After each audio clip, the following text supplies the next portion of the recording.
Hello, and welcome to the Dechoker Anti-Choking Device ACD video tutorial. My name is Troy Tuttle, your clinical consultant here at Dechoker, and I'm excited to share with you today what really drew me to this medical device. I have a long-standing history in the medical field, working at cardiovascular labs and overseeing clinical trial research, and when I saw the Dechoker, I knew this was going to be answering that missing link between immediate choking therapy and that long-awaited later assistance from an EMS or advanced caregiver. This is that missing link between those two aspects of an emergency action plan. We're going to cover quite a few items today, the basics of choking, and then we'll get into the features of the Dechoker. So choking in the US. It's the fourth leading cause of accidental death. There are about 5,000 choking deaths each year. Choking deaths are most common in the elderly, and as we know, the elderly are the fastest growing US age segment. In fact, when you look at the data a little more closely, you'll see that when someone has a suffocation incident, if they are older and the older that they get, the more likely they are to die from that incident. So this shows us the prevalence of choking, and that as someone ages and has a choking incident, their likelihood of dying dramatically goes up. Now, the causes of choking, well, it's no surprise here that it is food, and that can be complicated by dentures and also, difficulty swallowing. In fact, when you look at ER visits for choking by type of food, and this was done from the Children's Safety Network, but what intrigued me here was looking at the types of food that are near the top. So after candy, you have meat, bone, and fruits and veggies, which are also quite prevalent in the elderly. So keeping those items in mind and seeing the main causes of ER visits for choking by food and drawing that to the elderly really lets us know choking is a growing problem. So the physics of current choking treatment. Well, as we know, the Heimlich maneuver has saved thousands of lives. There's no doubt that Dr. Heimlich's invention really was a groundbreaking step in choking therapy. Back blows, there's some different opinions on that, and I'll cover that in a second. But both of these, Heimlich maneuver and back blows, they create intrathoracic pressures. You're basically compressing the chest, which then compresses the lungs and moves air up the trachea, out of the mouth, and ideally will remove the obstruction. But I've heard a lot of reports that say that trauma caused by these choking treatments is in the literature, all the way from lacerated livers to ruptured stomachs, damaged spleens, from people that keep trying to deliver this therapy when it's not successful or are doing it improperly. So let's go and jump into the back blows a little bit. You'll see how dramatically someone needs to be leaned over for those back blows to be effective. In fact, some reports state that if someone is not bent over enough, that those back blows will actually drive the foreign body further down the windpipe. For abdominal thrust, hand placement, so critical. The amount of force that you use, so important not to overdo it. And you have all these different aspects that need to be done by someone who's trained. And if done incorrectly, they can actually hurt someone. Now, we've talked about generating intrathoracic pressures to remove a foreign object. What about suction? Suction has been used for quite some time, and a lot of you will recognize these devices. This first one is the EMS portable unit, generates about 20 kilopascals of suction force. You have hospital wall units. They generate anywhere between 26 up to 84 if on full access volume. And the Dechoker, our ACD generates 35 kilopascals in one plunger pull. Quite effective. The COWS program suction device. I want to cover this in a little more detail. Let's take a quick look at these pictures real quick. Here's the EMS portable unit. Here is the wall suction unit. Everyone recognizes that blue top lid from the hospital.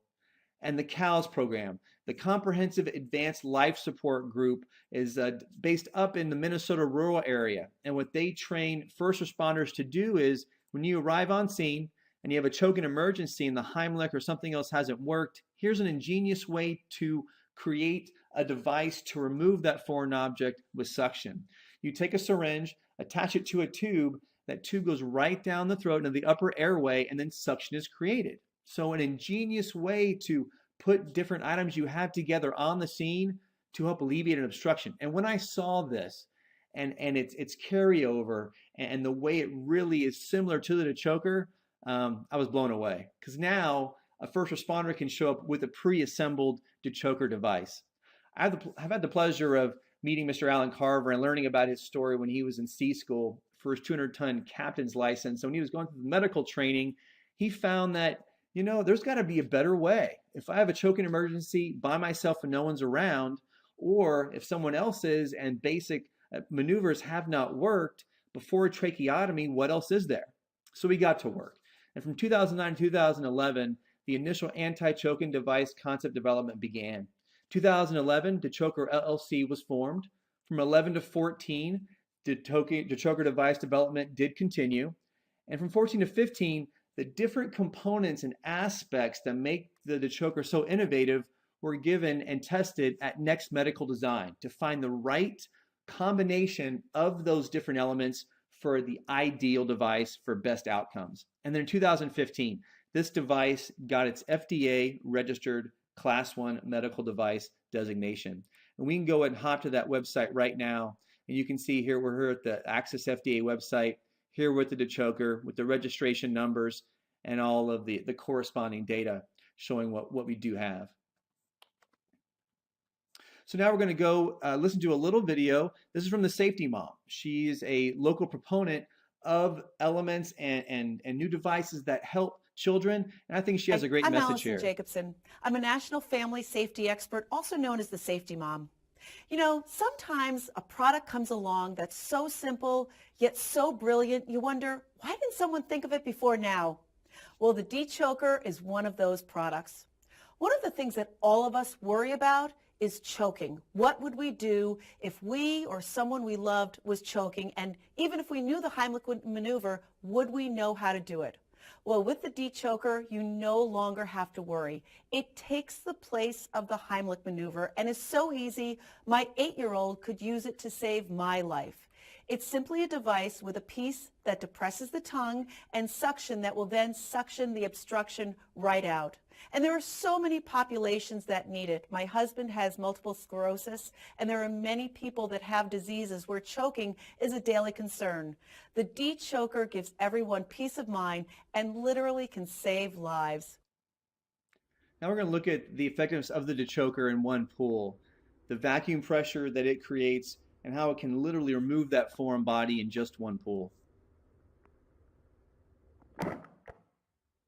So you can see quite effective at moving that object up the tube as designed. So now we're going to look at the different aspects of the Dechoker that really bring all of these different elements together to make it as innovative and as effective as possible. And first of all, we're going to deal with our cylinder. This long cylinder here is designed with the volume in mind to create the right amount of suction. This O-ring, the machining on these different elements, the amount of lubrication put in here, so that way when the plunger is pulled, there's only a minimal amount of force needed. All of this thoughtfulness and engineering took quite some time, and now the Dechoker is very effective. So looking at that main cylinder, volume optimized for suction, lubrication in that O-ring and seals, the attachment of that cylinder to the mask with a very durable adhesive with no leaks, minimal force, again, about 20 pounds of force is needed to pull. Up at the top here where it says seal and pull, that really is one of the main instructions we give here at Dechoker because we want it to be that simple. Place the mask over the nose and mouth, create that firm seal, and pull that obstruction out of the airway and save that life. So next is our innovative valve right here. This valve right here, and what this does in making this device as effective as possible.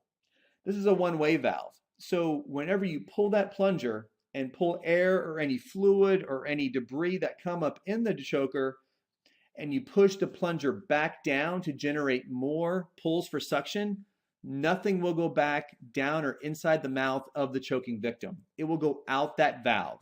So that valve is a one-way valve that as items come up in the tube, they're then released and relieved out of that valve. And again, multiple plunger pulls to do multiple amounts of suction with that seal. So a lot of times one pull will do it, but if you need more pulls and to generate more suction, that functionality is available. Next, our mask. Pliable, soft, medical grade to form that nice, tight seal for that vacuum pressure that is so critical. So Going to have full airway coverage over the nose and the mouth, and we also have adult and child sizes as needed. And again, that pressure is needed. So your non-dominant hand holds the mask over the nose and mouth, and your dominant hand pulls the plunger, gets that foreign object out. And lastly, our blue tube. The size of this tube, the length, all of this crafted to make sure that that design is ideal as possible. It serves as a tongue depressor. So when you put the mask over the nose and mouth, the blue tube goes right on top of the tongue. And when you pull that plunger, we're directing suction right where we need it, towards the upper part of the trachea and airway. That generates the high suction pressures that we need to remove that foreign object. So Dechoker deployment. When do we use it and how should we use it? So we believe, again, it's the missing link between the Heimlich and the tracheotomy. People with dysphagia, dementia, those that are bedridden, or if you're obese or pregnant, instead of the Heimlich or back blows first, the Dechoker should probably be used first because it's more efficacious and has better clinical outcomes. So protection for isolated individuals. If you're by yourself, you need to use the Dechoker. If you're having a choking emergency, definitely there for your use. For the young, there's a reduced trauma risk. Earlier, we talked about how much force the Heimlich can apply or back blows can apply. The Dechoker is uniform and standardized in the amount of therapy that it does deliver.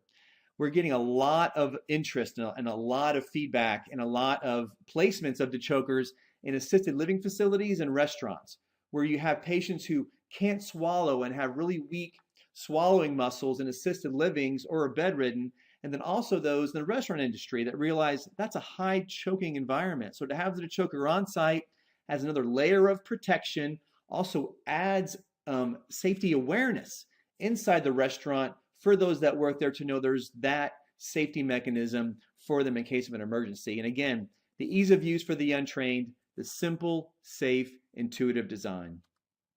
We've talked about a lot today, and I appreciate your attention on learning all about the safety features of the Dechoker and where it fits into the emergency action plan for choking. And here at Dechoker, we believe that the Dechoker anti-choking device, ACD, is the choking solution that the automated external defibrillator, AED, is to the CPR solution. Thank you for your time and attention, and I invite you to learn more about the Dechoker, how it can create more safety for you and for those around you.